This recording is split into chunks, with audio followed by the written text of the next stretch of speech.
If two fingers are trained to the extreme, just how powerful can they become? With a single move, they can easily snap a person's spine. Once he strikes, his opponent is destined to meet their end. The man's name is Ronnie, a warrior of unparalleled strength. Yet, just a month ago, he was still a complete novice. Ronnie, carrying his father's letter of introduction, sought out a master to learn martial arts. However, he was rebellious by nature and constantly caused trouble. In front of everyone, he showed off his skills and even challenged the master to a duel. Seeing his arrogance, the master took action in the next moment. The master asked if he would submit, but Ronnie quickly flipped back onto his feet. He insisted the previous bout didn't count, claiming he wasn't ready and that the master had attacked by surprise. Calling the master dishonorable, Ronnie charged again, only to be swiftly taken down with a flick of the wrist. The master scoffed. The master allowed Ronnie to stay, but refused to teach him martial arts. Instead, his daily tasks included ringing bells, both small and large, mopping the floors, running errands for senior disciples, and doing chores like laundry and cooking. If he slacked off even slightly, he would be punished. One day, while out buying groceries, he encountered a woman named Nandan. As a light rain began to fall, everyone sought shelter, except for Nandan, who stood in the rain, enjoying its touch like a goddess descended to earth. Her enchanting presence captivated Ronnie. Overcome with emotion, he rushed forward and confessed his love. To his surprise, this bold gesture touched Nandan's heart, and she developed feelings for him as well. The two quickly fell in love, dancing joyfully in the rain. After their dance, they embraced passionately, lost in the moment. Returning home, Ronnie confronted his master, complaining about being given only meaningless chores instead of learning real martial arts. Hearing this, the master decided to teach him a lesson. Ronnie instinctively blocked the master's repeated attacks. Only then did he realize the truth. All those daily chores were actually part of his training. Ringing the bells had strengthened his leg stance, and scrubbing the floors had built his arm strength. Enlightened, Ronnie immediately bowed to his master in gratitude. From that moment on, the master officially began teaching Ronnie the ultimate martial arts techniques, and his strength advanced by leaps and bounds. Before long, he became an unstoppable warrior, far surpassing his fellow disciples. At this time, the main antagonist, Raghav, made his entrance. He was the master's son, and also the reigning national martial arts champion. A formidable fighter, he had opened an underground fight club in Bangkok and secretly built a network of powerful enforcers. His return home was for the annual tournament. As the tournament leader, he suddenly caught sight of Nandan in the audience and was immediately smitten. Determined to impress her, Raghav fought with wild, relentless energy, pushing himself to the limit.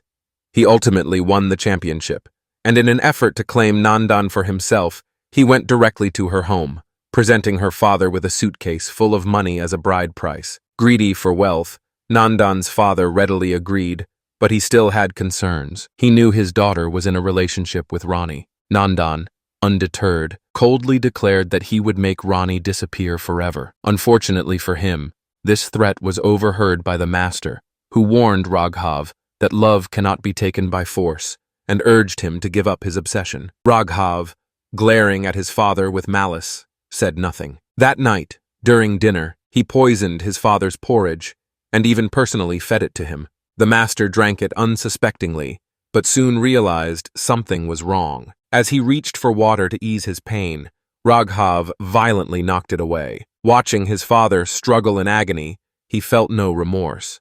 With the master's death, there was no longer anyone left to restrain him. Raghav then set his sights on Ronnie, ordering his thugs to kidnap Ronnie's younger brother. Ronnie gave chase, desperately pleading with them to release his brother, not because he feared them, but because he feared losing control and killing them all. However, the thugs continued to taunt him, one of them carelessly injuring his brother's head in the process. This sent Ronnie into a blind rage. Nearby, a henchman named Carla was still talking trash, but in the next instant, he was sent flying. Two thugs grabbed Ronnie, but with a single explosive move, he shattered a car's headlights and knocked them both down in midair.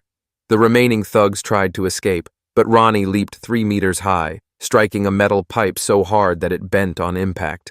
But his younger brother called his name. He pursued them to a construction site but couldn't see his brother anywhere, roaring in fury. Just then, his brother kicked over a flower pot from above, catching Ronnie's attention. Carla continued to mock him while holding on to his brother's leg, teasingly dangling him over the edge. Enraged, Ronnie picked up a massive rock and hurled it at Carla. His brother lost his grip and fell, but Ronnie caught him just in time. Seeing that his brother was safe, he finally smiled. Meanwhile, the rest of the thugs descended from the building, and with his brother secured, the moment of reckoning had arrived. Luckily, Ronnie's younger brother stopped him in time, preventing him from killing Carla. Just as his brother handed him a glass of water, 2 cars arrived. Raghav seized Ronnie, and facing the national boxing champion, Ronnie was completely outmatched. It was a one-sided slaughter. Struggling free from Raghav's grip, Ronnie sprinted toward a gas station. He grabbed a fuel nozzle and doused himself in high-octane gasoline. Pulling out a lighter, he warned that if anyone took another step, he would take them all down with him. This forced Raghav to back off momentarily, but he had no intention of letting Ronnie escape. Instead, he kidnapped Nandan and took her to Bangkok, India. Desperate, Nandan's father had no choice but to reach out to Ronnie. The moment Ronnie learned that the love of his life had been taken, rage consumed him. Without hesitation, he bought a ticket to Bangkok, determined to destroy Raghav and rescue Nandan. His first priority was finding her location. He arrived at Raghav's underground fight club, where a man had just secured his 99th consecutive victory, earning the title of undisputed underground champion. The crowd roared in admiration until Ronnie stepped into the ring. With a single kick, he knocked out the so-called invincible champion. The arena fell silent. No one had expected him to win, let alone with such ease. But Ronnie had a clear objective: to draw out Raghav's thugs. Before long, they arrived. But against Ronnie's overwhelming combat skills, they were swiftly defeated. One of them, in fear, revealed Nandan's location. However, rescuing her wouldn't be easy. The facility's entrance was guarded by armed security, metal detectors, and laser sensors, making it impossible to smuggle in weapons. On top of that, every floor was patrolled by Taghav's elite fighters, each strong enough to take on 100 men. Among them was a top-tier assassin known as Black Dragon, a true killing machine. Nandan was being held on the top floor, but Ronnie wasn't intimidated in the slightest. With a flying kick, he sent one of the guards crashing through the entrance and stormed into Raghav's headquarters. The first floor's guards barely had time to react before being taken down within a few moves. Without hesitation, Ronnie charged up to the second floor, delivering a brutal flying kick and tossing an enemy over the railing. He carved his way through with unstoppable force, reaching the third floor. There, a henchman who had been enjoying a massage protested, but Ronnie was already seeing red. His bloodlust was in full swing. Meanwhile, Raghav watched everything unfold through the security monitors, but instead of fear, he simply smirked. Raghav remained completely confident. After all, he was the national martial arts champion, an unbeatable force. However, when he turned around, he realized Nandan was missing. As Ronnie fought his way up from the lower floors, Nandan was battling her way down from the top. To everyone's surprise, she was just as formidable, effortlessly taking down dozens of thugs. Meanwhile, Ronnie encountered Black Dragon, Raghav's top enforcer, and the two engaged in an intense showdown. After a brutal fight, Ronnie emerged victorious, eliminating Raghav's strongest fighter.